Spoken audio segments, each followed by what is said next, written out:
Right, we're rolling.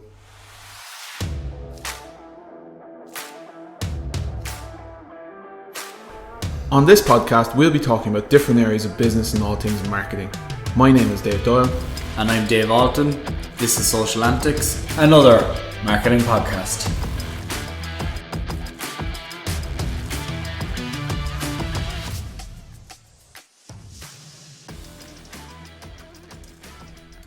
Hey guys, welcome back to another episode of Social Antics, episode 29. Dave has the phone on. The phone's meant to be on silent, Dave. Wasn't my fault, I was checking the news because we've got fuck all of it today, I tell you that much. Oh, same as last week. I know, it's August is always terrible. August is the worst for news. I thought it was actually interesting. We started off with social media. I made a mistake. Well, I didn't make a mistake. I last week when we done the naming the episode, I put up hashtag OnlyFans in all the posts when I put up. Oh, for God's sake. And our phones were hopping all week with bots. We were getting offers left, right and centre. We could have been OnlyFans stars during the week. Discount codes, offers to be performers, the whole the works. Yeah, it was interesting to see the amount of shite that comes in when you put it's in. ridiculous. Oh, it's crazy. Like bots. Which again, like that just showed. We were always on about political ads and all that kind of stuff. That was just us putting up only as a joke, and that was what came in. Know your audience, lads. Know your audience, yeah. Do you really think we literally just slaughtered you on the podcast? But yeah. So yeah, we have fun. We have to find something to do this week with hashtag. But you put up actually one thing I found interesting. You put up a lovely tweet this week. I was actually very surprised. I think it was on Saturday, and I got a few notifications about likes on Twitter. I was like, I didn't put up an. Did Dave actually do work? Jesus Christ. He tweeted, I was very shocked. But you put up an Irish collaboration between Rascals Brewing and Club Orange. What was it? They done a pale ale rock shandy, which I haven't tried. It is unbelievable. Yeah. It was unbelievable. It was so tasty. Could have been a tad bit more of a rock shandy taste off it, but like on a summer's day, like it was on Saturday, gorgeous day. Few cans of that now in the back of the car. Wasn't driving. It was really, really good, because usually these collaborations, you had one a couple of years ago with, like, was it fucking Tato and chocolate, and you know, these things that don't go together, all these kind of things. The chocolate bar, which was rotten. It was rank, absolutely rancid. So there's been a few examples of that, and it's just done for the PR, social media, the novelty, whatever the case, and it's never actually meant to be a good product. This was a really, really good product. And to be fair, the lads in Rascals, like, I drink their stuff anyway, and their stuff is really, really good. So I would have been surprised if they had launched something on the base if it wasn't that good. But no, it was really, really good, I have to say. You put it up, and I went onto the club page now, and I was clicking through a couple of their stories, and it was just purely all user generated content with the cans. I haven't seen it. I didn't hear of it. I saw it nowhere until you put it up that time. Like, it was on Joe.ie, alright, but I didn't see it anywhere else. I saw it a bit now, alright, on Twitter on the Saturday. Obviously, people have been buying it for the weekend and stuff like that, but they got everything actually spot on in that the Rascals is very, very clear. The branding stands out. Like, it's still kind of like a big, but still looks like a Club Rock Shandy, which I. Oh, it does, yeah. Double look at it, like. Oh no, you double take, alright, but no, the branding on it was spot on. Both brands really, really stood out. Look kind of funky anyway, do you know what I mean? But it was again product driven form of collaboration, which I was really, really impressed by. Available in all good bookstores, or where'd you get it? I got it in Madison's in Bandon, which is one of the best off licenses in Cork. Okay. And well, obviously being an off license, then, like, I was like, I presume it's in the alcohol sections in other shops, then, like, you know, you have to go kind of looking for it. It's not going to be in among the normal rock shandy. No, but I'd imagine, because to be fair, like, Rascals isn't, like, it's widely available, but not that much either, if that makes any sense. So therefore you would have to go to a place with a decent enough craft beer, or it's not even craft beer anymore, but whatever, funky can section to get it. But, like, I mean, I was in there now, and there was very little left. Now maybe they had more in the back, but people had been taking it for the novelty, I'd say, more so than anything else. I was gutted because I picked it up for the novelty, because I assumed this is going to be horrible. and I wished I got more. We it have to was get some. it was gorgeous. It was absolutely sensationally refreshing. Well, we put that up on stories. You done a half job, you done Twitter, and then I put it up on Instagram. And we put up looking for a couple of suggestions of other kind of brands, and we were even talking back and forth. And there hasn't been a massive amount of really stand out. Like even we never even discussed Tato. You just mentioned it there. But there hasn't been a massive standout of real... I don't even know if the Tato one was actually a collaboration or was just them going off on their own. Was it with Cadbury's or something? Or was it just Tato? It was just Tato. I can't yeah, remember. no, it didn't stand out as you said. But like we got a couple of suggestions in, like not even just food. Like we got Clan Kilty Black Pudding teamed up with O'Donnell's there recently and done a basically black pudding crisps. I haven't tried it. Did you try it? No. Didn't even know about it. Yeah, that was a recent enough one. Someone mentioned that, and the other one which I thought was actually quite interesting, even to get as a suggestion, and we talked about it, was Gin Plus Coffee and Niall Horan. You know, two Irish brands teaming up, like, you know, which was an interesting one to get. But and that's a funny one as well, because that's like technically he's an investor in them. So technically it's not a collaboration because he is Gin Plus Coffee, but he in and of himself is a brand, so you can see how that collaboration works. Like I would say that, I don't know now, but I would imagine that he got more shares or he invested less for the same amount of shares than he otherwise would if he was a normal investor, because his reach across social platforms and what he can bring them in terms of, like, you can imagine the possibilities. Content, if he's releasing music videos and he's wearing them, you're going to concerts and they're selling the merchandise. I presume he's going to have a Niall Horan type range, which is just, I don't know, his fucking face on it or something. And that's a global audience. Yeah. So therefore, all of a sudden, a brand which was selling into the US and Europe and so on and so forth is now a global brand on foot of him. Catapulted. Into the stratosphere. But what was even interesting there was when you were saying an investor, and his style or image, brand, whatever you want to call it, and the lads and the way they do things, it doesn't come across as shirt tie investor. No. You know, it comes across, as you said there, like, you know, it comes across more of an ambassador. Yeah, 100%. A friend that's after joining the company. Absolutely, you know, which 100%. is very clever. Very clever. But there was, like... And to be fair, I don't, like, it comes, like, I don't know if Niall Horan wore Gin Plus Coffee beforehand, but, like, I saw because again, if you go through, like, Gin Plus Coffee's Twitter, like, I know, but, like, if you went through it, was like a couple of hundred likes, couple of hundred likes, 50,000, like, it was just the impact was just something else. Like, I'm surprised their website didn't crash, to be honest with you. Maybe they were hoping for it. But we were trying to kind of toss up other Irish brand collaborations, and there wasn't a massive, you know, if there's any suggestions, send them in to us. But like, we couldn't think of a massive amount of Irish ones. You know, you tossed in a couple of big old style, you know, ones that everyone would know. Spotify Starbucks was an impressive one. Again, American brand, you've got your playlist playing, and then they were advertising that playlist on Spotify as a differentiator, because you'd often do, you know, you, like, when you were working in O'Flynn's before, people would come up to you and go, oh, that's a really good playlist. You know, it's a nice little kind of an icebreaker, a selling point for the brand as well, if you've got good music. And it's one of the main reasons that people go to certain coffee shops or bars or whatever. It's part of your brand, part of your style. Yeah, exactly. You know, really, like, so that was really clever.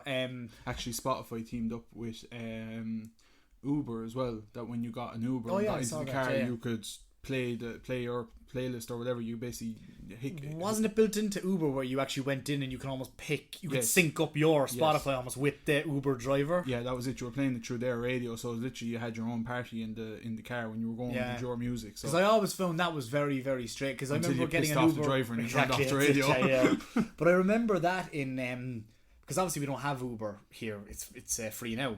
But I remember when I was over in France. It was the first time that I was because the university that we were doing, we were at a conference, and the university was a good bit out. So if you were, now there was a bus, but if you were a wee bit hungover, like I may have been on one or two occasions, and you were to get a taxi. You couldn't get the bus, Dave. No, it was a party bus, of course.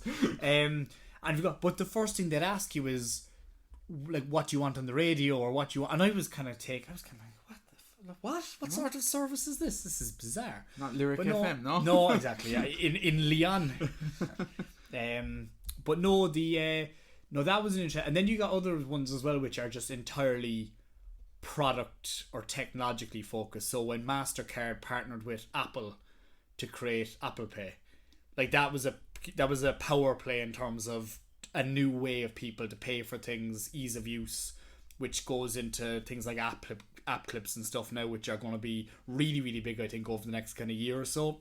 Working with a company with developing a product to align themselves with that at the moment, and again, all about reducing friction within the overall customer journey. So that particular brand startup that I'm working with called Bamba, instead of you having to download an app, which is a friction point, if you're going to order something, you want instant access. Instead, you just have an NFC tag, scan the NFC tag, and you can just pay straight away over your phone. That used to annoy me. I used to go, obviously before COVID, I'd travel a good bit, once or twice a year, over to Glasgow, and they're so widely available over there, you'd always end up somewhere in the Witherspoons having grub, and generally for us it was breakfast. It used to drive the sweat out through me that I could not just go up and order, or someone come down and order. I had to sit there, download the app, log in, give me details. I'm starving. It needs to be flicked, because ultimately with the thing with order and pay is that it saves a huge amount of time and reduces a huge amount of cost and speeds everything up once you get going in the ordering process. But when you go into a restaurant, the first thing that you do is someone sits you down, gives you a menu, and you order. Yeah. What drink would you like? I'll be back to you in a minute. I'll be back to you in a minute to get you started. So that bit was always slower for the customer with order and pay, whereas now with this, it won't be. So, and then obviously every drink then is quicker on foot of, you're not waiting and flagging someone down, or you're waiting for someone to come over to tap, or you're not splitting bills and all this kind of jazz. It reminded me, I done one of the orders in Glasgow on the bar, and everyone else was getting their food, and you can only order, if we sit down together, I'll order my food, you order your food, come to the same table. I'll never forget, I ordered it, and now everyone else today was getting their food, and I was like, right, obviously they're a bit slow today or whatever, 10 minutes passed, still no sign of my burger coming out, and I went up and I was like, lads, I'm sitting down waiting, the lads are finished, where's mine? And they were like, there's no orders to that table. And I'm like, I have the order number here on my phone, and I was showing it to him. Sure didn't, I was up in Glasgow, didn't I order a burger to some table down in the middle of England somewhere? No refund, no nothing. And someone in Manchester going, happy days. Jesus Christ. Yeah, I could see actually, you know what? The same name on the pubs or something. Yeah. That's what I didn't know where I was so. Anything else pop up exciting for you this week? Just let me check there now. Check your list of notes. Give me a minute. So I suppose one that did come up alright, which I found, and you'll notice I'm talking a bit slower as I open up my phone. Apple's slow out technology. This is, yeah. But obviously there's been a huge drive from Coca-Cola recently towards promoting Coke Zero. We've seen it in Ireland, the UK, because of sugar tax and stuff like that. They want to drive people towards consuming Coke Zero, and we've seen what they've done. They've changed the can red. Very clever. All very, very clever. It's transitioning people's minds. And to be honest, I probably only drink Coke Zero now, unless I'm in a bar. I'll get the full whack of sugar, shall we say, with me Jameson or something like that. But ultimately, with they've started this whole kind of shake up now in the US as well, where they're driving towards the Coke Zero sugar drink. And what Pepsi have done is they're starting to kind of do a bit of a Back to the Future thing, where they're equating it to when they moved people to New Coke, and it was a complete flop and a complete disaster.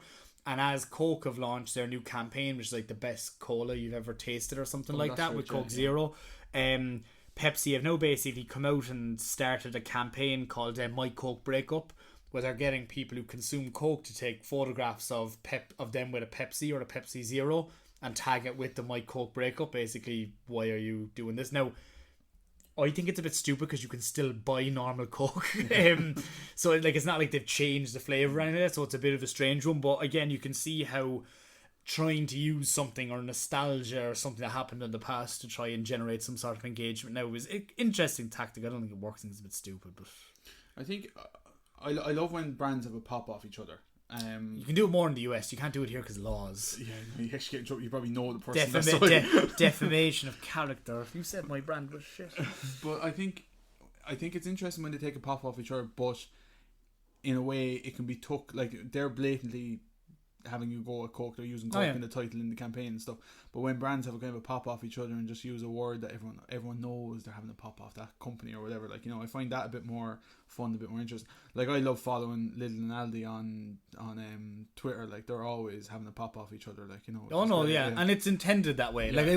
Like I reckon they have a WhatsApp together and they're going, What you take a doing pop today? off me now and I'll take a pop off you and we'll both win. Like, you know, I'm bored. we'll both get pay increases. Yeah, absolutely, 100%. Talking about PR and companies having fun and all that kind of stuff, it was not really that exciting. I don't know why I said it like that, but Enda Kenny has a new PR move. Oh God. Yeah, I didn't realise. Enda Kenny, for our Venezuelan listeners, is the former Taoiseach of Ireland, who otherwise would be known as the Prime Minister, otherwise leader of the PAC, Chancellor. What other I thought word? you want to say Chancellor. King? No, Oh. Chancellor. But he has decided to join up onto the board with a PR company, basically. On the board of the PR company, Yeah. even though the bloke couldn't do interviews himself. That's what I was going to say. So basically, I was reading the article there, and it was like, despite communications being his Achilles heel, he has agreed to join the board of lobbying and public relations firm Hennihan Strategic Communications, and he takes up the role next month. And they said that he is going to give the firm guidance on its future strategic direction. And basically that's why they say, you know, that basically Leo Varadkar he wasn't that great at PR and communication. You know, I suppose it depends on what side you're on, really, like, you know, whether he was or wasn't. But yeah, so basically they have close links to the world of politics.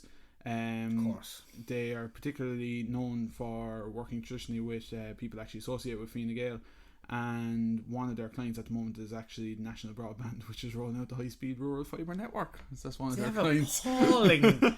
This is not looking good. Like, Enda was part of the, what was it, keep the recovery going when everyone was fucking furious. Like, you know, it's a slow news week. Fine Gael, who for our Mexican listeners, are a political party in Ireland, who would be kind of, what would you call them, centre right, not far right, but like right of centre.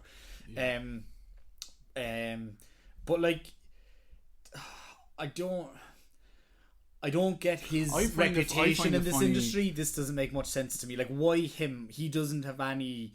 He doesn't have a huge amount of credibility in terms of communications, campaigns that he's run. Like, Fine Gael for years were known as the party who would snatch defeat from the jaws of victory when it came to elections. Like, do you know what I mean? So him doing this seems odd to me. Is he buddies with someone who owns it? By any chance? Possibly.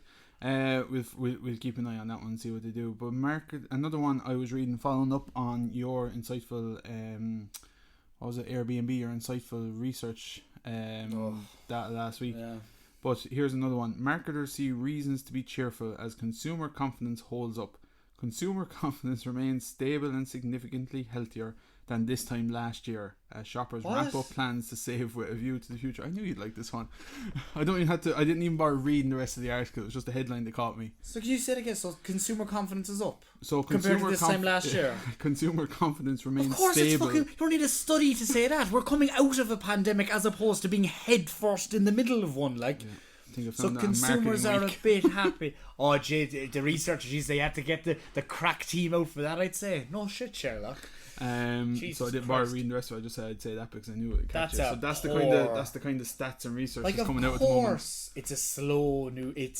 Like, no, like, of course, consumer confidence is up. We're coming out of a pandemic. People are vaxxed, have loads of money to spend, or a lot of people have a lot of money to spend. If you were on the pup, some younger consumers would have more money than they've ever had before.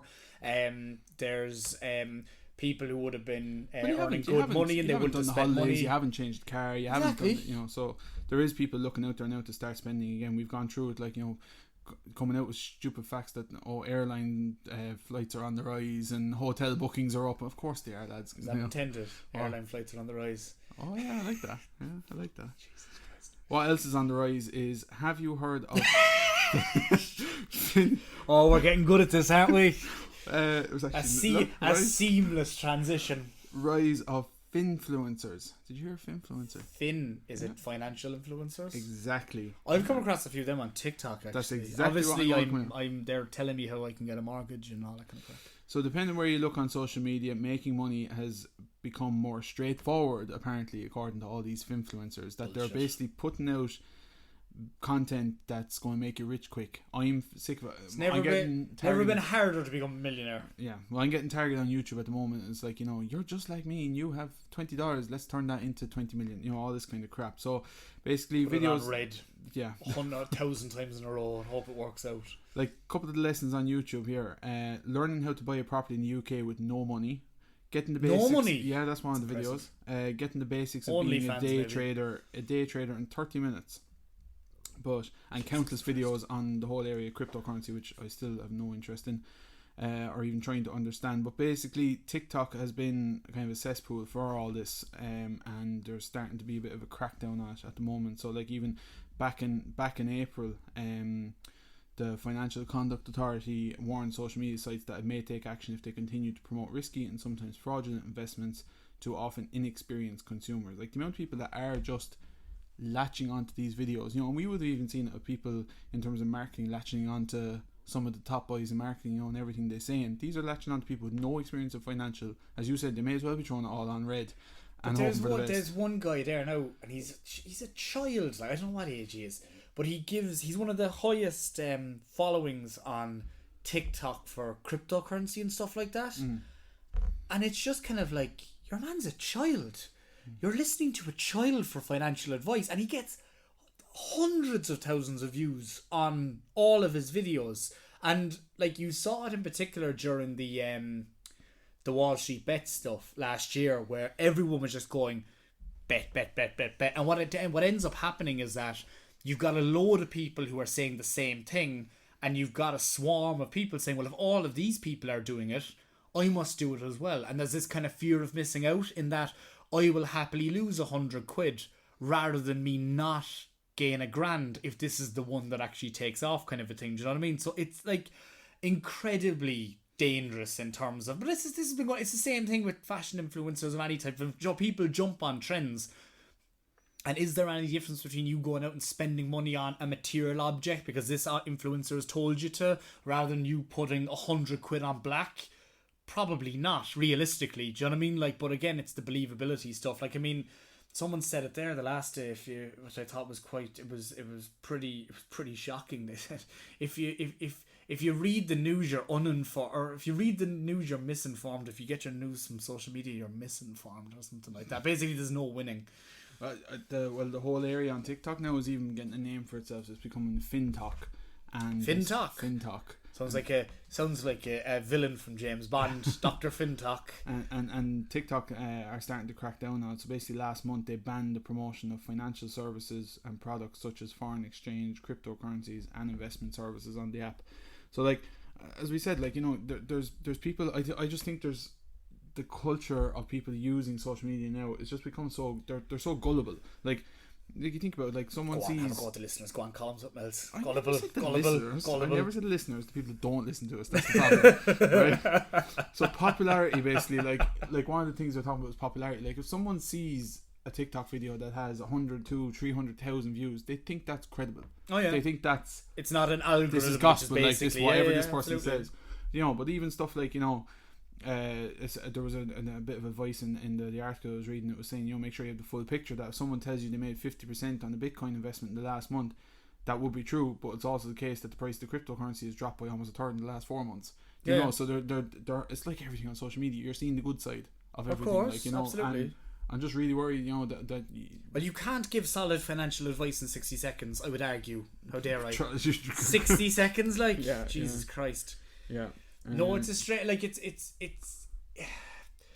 a strange one. The problem is, as well, is that it's never been easier to invest in terms of the actual process of doing it. But then people need to understand where a lot of these companies are making their money from. So if you look at some of the big brokers out there, they will send you massive questionnaires beforehand saying, how much you're going to invest? Do you know about this? Do you know about this? Do you know about this? Do you know about this? And if you are not, or you do not prove that you are an informed investor, they're not going to allow you to trade on their platform. Or even beyond that, when you're about to invest, they say, do you want to do this? Big warning signs going, if you do this, the investment can go up as well as down, blah, blah, blah, blah. And then you've got the guys then who don't make their money on the actual investments. They make their money on what you refer to as order flow, which is when you sell the data back on who and how people are investing back to data brokers, and they're ultimately the guys who are going to be manipulating them, or manipulating is the wrong word, but those are the guys who will be influencing where people are trading and so on and so forth. So if you have a company whose predominant business model is based on the volume of transactions rather than the quality of transactions, then the information and the marketing material that they are sending out to convince people to engage with those platforms is obviously going to be based on luxury, quick wins, all this kind of stuff that doesn't really exist in financial. And again, there are always well publicized stories of people who invested in Bitcoin, or they invested in it, and they are very, very successful because of it, and best of luck to those people. But in terms of the mass market, typically speaking, the majority of people are going to lose. That's how the market works. Everyone can't win. So it's kind of frightening in a way. I mean, it is the new gambling, really, like, you know, and it's something that was quite serious investments, like, you know, like before, someone said it to me during the week, millennials and Gen Z in particular, a lot of people don't, or they can't get mortgages and stuff like that, so therefore they need a quick win to get that money. So they have maybe 10 grand, 20 grand, whatever it is in a bank account, but they still can't get a mortgage. So therefore, to get them to a level where they can, they're betting that money essentially in things like crypto because they need it, and they have the money there because it's sitting there because they can't spend it on anything else. So it's an interesting dynamic, I suppose, in terms of where people are going to lose out on a lot of money. And again, the cryptocurrency drops. Like, I've got money in stock, shares, crypto, kind of splashed around the place. It's great to work in the public sector. I know, it's brilliant. But ultimately, like, I've seen it, and like, you could be up, like, you can drop by 30% in minutes. Do you know what I mean? It's not a slow crawl. Like, it's only minutes, and then it could go up again, down again. Incredibly volatile. And again, there are some well-publicised stories. A lot of my mates have done very, very well out of it. A lot of my mates have lost their arse on it. It just depends on... a lot of it's luck, you know? Yeah, I'm baffled by the whole thing, to be honest. You don't like it, do you? No, you don't really, really don't. But I did say that about TikTok a few months back. And you like that now? I do. I'm going to come into you now and go, invest in this cryptocurrency on the thing. arse. Yeah, absolutely, yeah. Another interesting I saw this week, we've talked about it before in terms of influencers, and actually talking about influencers little this week, just in case you need to pick up one. They're doing an influencer kit, alright? What? Yeah, hashtag ad. Little ties on to the next one. Are you fucking serious? Yeah, influencer kit. I think you can buy a little... what do you get for with your influencer kit? Do you get a personality to go with that? Could be sold separately. Are you serious? Yeah, I think so. We'll try and find one, will we, for next week? So what do you get in the... I think you get like a ring light and a tripod, and it's basically setting you up as like a ring light and I a would tripod. say a podcaster, but... That's all it takes to be an influencer these days. I've got a ring light and a tripod. I'll find out what it is. We'll try and pick up one. They should be disciplined. They should be fined. The government should fine them for that. Yeah. That is appalling. It's literally called on the box. That is shocking in so many dimensions. Oh, Jesus Christ. Oh, you've made me mad now. Are you serious? Like, we'll find it for next week.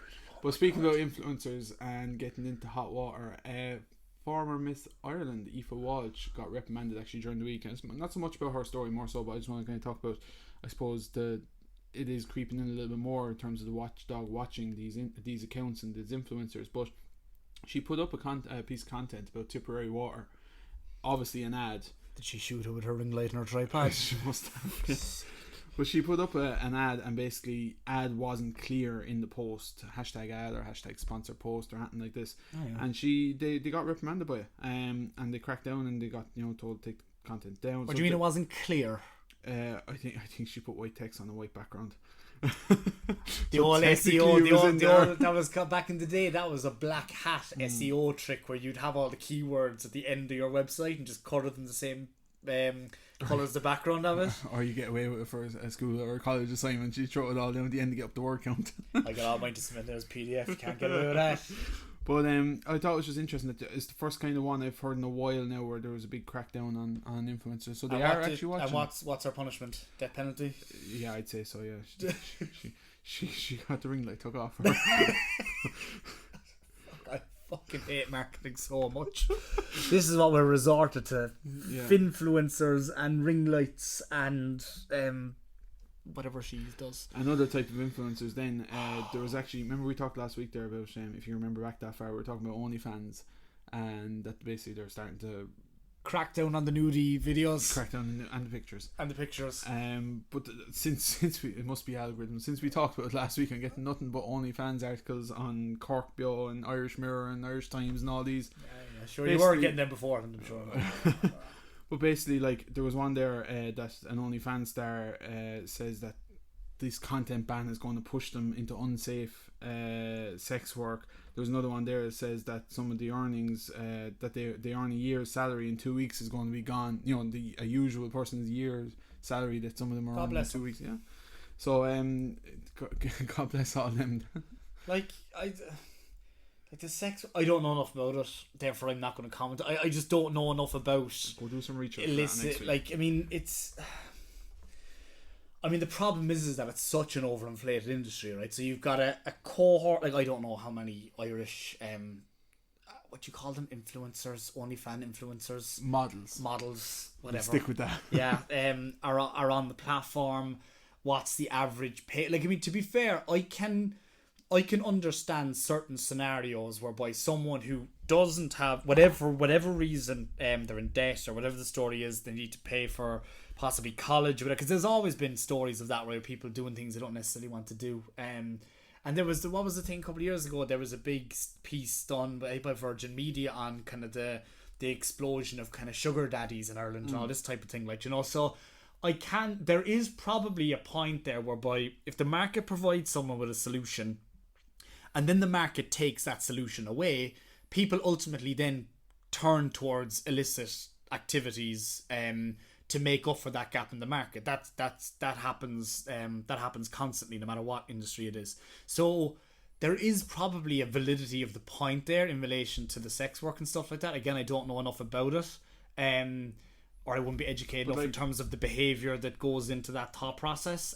But the comment about, oh no, I might lose all of my millions because they won't let. I mean, that's a bit fucking much. Matthew Gilbert, apparently he was a TikTok star, and he set up an OnlyFans account, and he spoke with Claire Byrne. This was from an article in the Irish Examiner.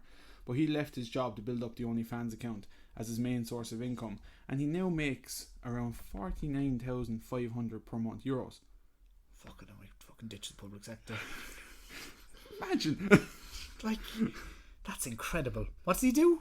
Probably gets his bits out. Oh, right. I was one of those. Oh, he's not one of the ones who does cooking or something like that. I don't think so. Well, otherwise I've seriously insulted him. Yeah. Either way, he gets 50 grand for whatever kind of cooking he does. 50 grand. Like, I don't know if you can understand why they're a bit peed off if they're getting rid of. I mean, I don't know whether it's like the influencer thing. I don't know whether I have absolute admiration for these people that they're conning people, because that's kind of what marketing is. But at the same time, it's kind of like, Jesus Christ, like, that's insane. There's another one here. The 23-year-old from Drogheda has over 200,000 followers on TikTok, 28,000 followers on Instagram. She recently shared a video on TikTok showing her monthly earnings from OnlyFans, and her total gross earnings were amounted to 405,000. Jesus Christ. And earned 87,000. This is dollars. I know it's on dollars, but $87,000 in August 2020 alone. Serious bucks to be made there. There is. I wonder what the thought process is that you, like, genuinely what the top, like, because I presume everyone at the starting point goes, oh no, I would never do that. But there's obviously a tipping point where you go, I'll give it a go. And then there's a point where it's like, oh, there's money to be made here. Yeah. And then there's lots of money. And it's like, it becomes a career, for want of a better word, then after that. Imagine rocking into the accountants and telling them what you do. I want to make sure it's legit. I can imagine my accountant, you know, I can imagine what you do what? Show us. So there's gonna be a lot of unhappy people, as you can imagine. Well, that's just two people. Now, I saw someone else during the week saying that it's all a PR stunt by OnlyFans. Now, I haven't seen much possibly after it, so that's another possibility. But yeah, no, it's it's like all of these things, right? Like the user generated content psychology behind it is still a very, very new phenomenon. And there's different motivations behind people do, but that's on the extreme side, obviously, because what you were doing, you were essentially selling your body, for want of a better word. And again, a lot of people say it's very, very empowering when they do it. They get positive. So it's very empowering when they see their bank account. I'd say it is. Yeah, Jesus Christ, I've never felt so empowered in my job with that kind of money. Where's my ring light?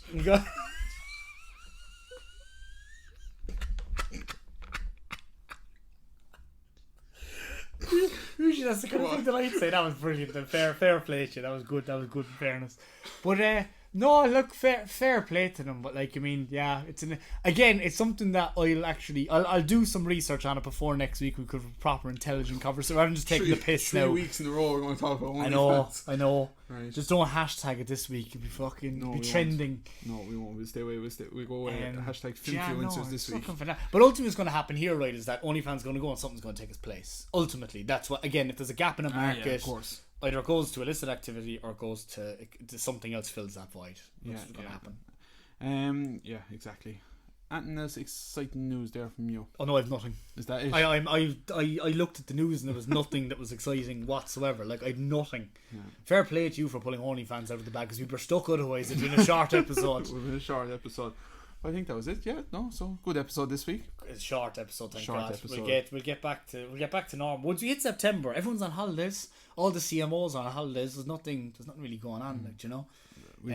So homework. And people are distracted as well. That's the other thing, actually. To be fair, marketing at the moment is very, very tough because people are out socializing for the first time. So like, people are like greyhounds out of a trap. So therefore, it's actually harder to generate their attention, or to catch their attention, I should say.